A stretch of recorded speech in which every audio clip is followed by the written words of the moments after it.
From నిధి. మీ పెదవులపై నవ్వు సదా మెరవాలి.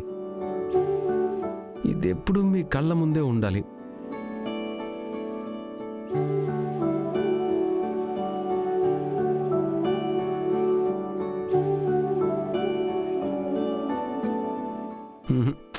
ఇది ఇక్కడ సూట్ అవ్వట్లేదు.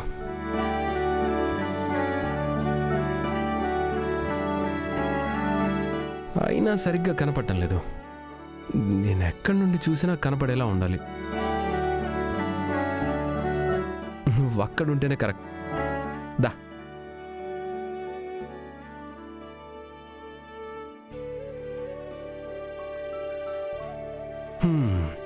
Perfect.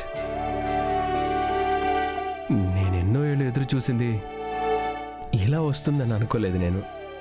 Thank you so much. It's okay. మీ సంతోషమే నా సంతోషం.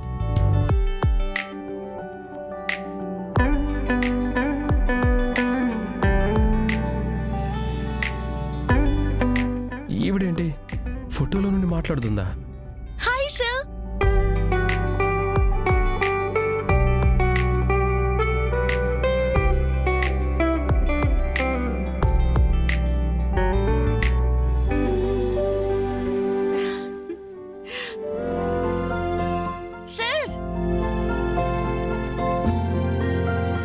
నిధి, ఇక్కడేం చేస్తున్నావు?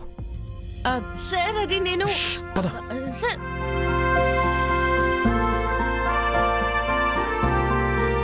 మాలతి, చూసావా కర్ణ ఈరోజు ఎలా మాట్లాడాడో?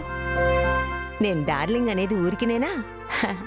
వాడలా మాట్లాడుతుంటే నా ఒళ్ళంతా జల్లుమంది. మీరన్నది నిజమే అత్తయ్యా. కాని వేరే వాళ్ళకి కష్టమంటూ వస్తే ఎవరో ఏంటో ఏమీ ఆలోచించకుండా ముందుకొస్తాడు మన కర్ణ. తనదాకా వస్తే మాత్రం ఎందుకు గొడవ పెట్టుకోవాలి అని తనే భరిస్తాడు. వాడు పేరుకు తగ్గట్టు కర్ణుడే. లోకం మాటలు తట్టుకునే శక్తి ఉండాలని ఆ దేవుడు వీడి గుండెకి కవచంతోనే పంపించుంటాడు. అలాగని వాడి కోపం లేదని కాదు. ఈరోజు వాడేం మాట్లాడాడు గుర్తుందా? ఆడవాళ్లు పదే పదే ఇంట్లో అవమానం జరిగినా వాళ్లు భరించి ఊరుకుంటున్నారంటే అది వాళ్ల వీక్నెస్ కాదు, గొప్పతనం అన్నాడు. ఈ మాటలతో వాడి జోలికొస్తున్న వాళ్ళకి జవాబుంది. అది అర్థం చేసుకుంటే వాళ్ళు బుద్ధిమంతులవుతారు.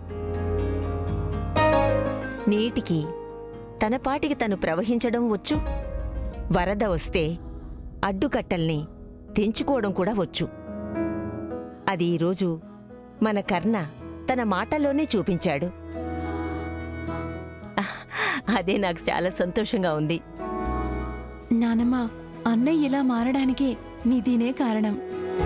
తనెప్పుడు ఇలా అన్నయ్యతో ఉంటే అన్నయ్య జోలికి ఇంకెవ్వరూ రారు. దేవుడా, నేనిందుకే అడుగుతున్నాను, వాళ్ళిద్దరినీ ఒకటి చెయ్యి ప్లీజ్. సార్ వదలండి సార్. సార్ వదలండి. సార్ వదలండి. ఎందుకు ఇక్కడికి వచ్చావు? ఏంటి సార్ మీరు ఇంటికొచ్చిన వాళ్ళని రండి, ఎలా ఉన్నారు, కూర్చోండి, ఏమైనా తీసుకుంటారా అని అడగాలి. మీలాగా మొహం పట్టుకుని ఎందుకు వచ్చావని ఎవరైనా అడుగుతారా? ఇవన్నీ అడిగేది మెయిన్ డోర్ నుంచి వస్తారే వాళ్ళని. ఎందుకులే, మెయిన్ డోర్ నుండి వచ్చినా దొంగని కొడతావు. నీకు చెప్పి ఏం ప్రయోజనం? ఏమన్నారు? నిదానంగా మాట్లాడిది. నేను మీకు థ్యాంక్స్ చెప్పడానికి వస్తే మీరేమో నన్ను గద్దిస్తున్నారు సార్. ఒక ఆడపిల్ల అర్ధరాత్రి అక్కడి నుంచి ఇక్కడికొచ్చింది ఇలాంటి మాటలు వినడానికా? చచ్చ నేను ఇక్కడ ఒక్క క్షణం కూడా ఉండను. నేను వెళ్ళిపోతాను సార్. నిధి, ఎక్కడికి వెళ్తున్నావు? ఎందుకు వచ్చావు చెప్పు. నాకు తెలుసు సార్, మీరు నన్ను వెళ్ళిపోనివ్వరు అని.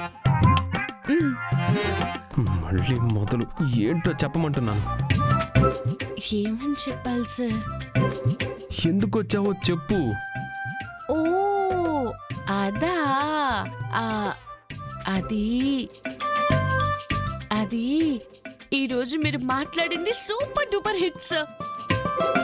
మీరు ఒక్కొక్క మాట అంటుంటే ముత్యాలు ముత్యాలు రాలినట్టుంది. అయినా నా కోసం మా అక్క తప్ప ఇంకెవ్వరూ ఇలా మాట్లాడలేదు సార్. అందుకే మీకు స్పెషల్ గా థ్యాంక్స్ చెప్దామని ఇలా వచ్చాను. పైకి ఎలా వచ్చావు నువ్వు అసలు? పైప్ పట్టుకుని వచ్చాను. పైపా? ఆ, పడిపోతే ఏమయ్యేది? పడిపోవడానికే కదా సార్ నేను వచ్చింది. ఆ? ఆ, అయితే ఫోన్ అని ఒకటి ఉంటుంది కదా, అది తీసుకొని నాకు కాల్ చేస్తే పోయేది. కాల్లో చెప్తే సరిపోయేది. మ్మ్. కానీ నేను ఇలా కలవడం కుదిరేది కాదు కదా సార్. నువ్వేంటి ప్రతి విషయానికి ముందే స్టాప్ పెట్టేస్తున్నావు? బానే ఉంది కదా.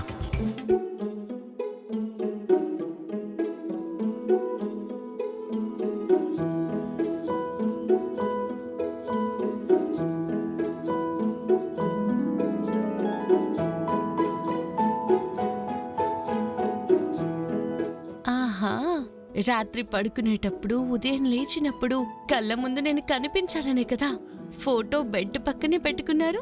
దొంగ డార్లింగ్.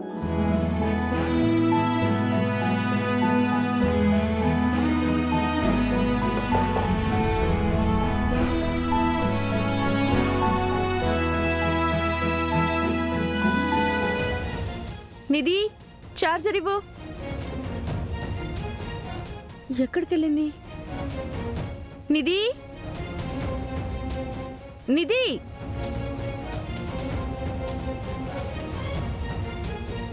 నిత్య, చార్జర్ దొరికిందా? తేజస్ నిధి కనపడడం లేదు. కన్నపడ్డం లేదా? నిధి, నిధి. ఇప్పటిదాకా నేను పిలిచాను, ఎక్కడా లేదు తను. ఈ టైంలో ఎక్కడికెళ్ళి ఉంటుంది? నిధి, శాంతి, తనకి గనక తెలిస్తే రాద్ధాంతం చేస్తుంది, ఊరికి గాబర పడుతుంది. ఏం చేద్దాం?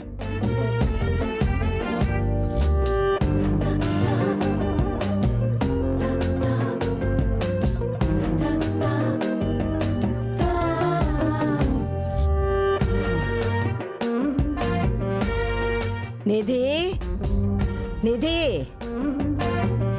ఏంటి ఇది? ఆ అనకుండా ఊ అనకుండా పడుకుందేంటి? ఏంటింత తొందరగా పడుకుంది? చలిగా ఉంది కదా, పసుపు వేసిన పాలు తాగి పడుకోమన్నాను, అంతలోపలే పడుకుండిపోయింది. లేపు దాన్ని. ఏ నిధి, లేలే, లేపు దాన్ని.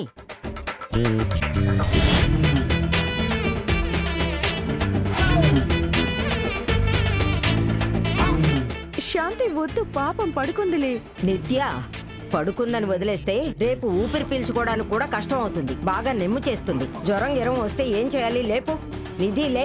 శాంతి వద్దు, పాపం నిద్రపోనివ్వు. నీకెందుకే ఇంత టెన్షన్? పసుపు పాలు తాగి పడుకోమను, జలుబు తగ్గుతుంది. లేలే. ఏ నిధి, లేమ్మా, లేలే. వదిలేసే శాంతి. శాంతి, ష్, తను ఆల్రెడీ టాబ్లెట్ వేసుకుంది. ఇక పాలు కూడా ఇస్తే అన్నీ మిక్స్ అయిపోయి కడుపంతా పాడైపోతుంది. అంతా నా కర్మ. ఎవరూ నా మాట వినడం లేదు, లెక్క చేయడం లేదు. ముందు దాన్ని లేపు. నువ్వు నిధి, చూడు, నువ్వు టెన్షన్ పడుకో, నువ్వు వెళ్ళి పడుకో. ఉం? అయ్యో,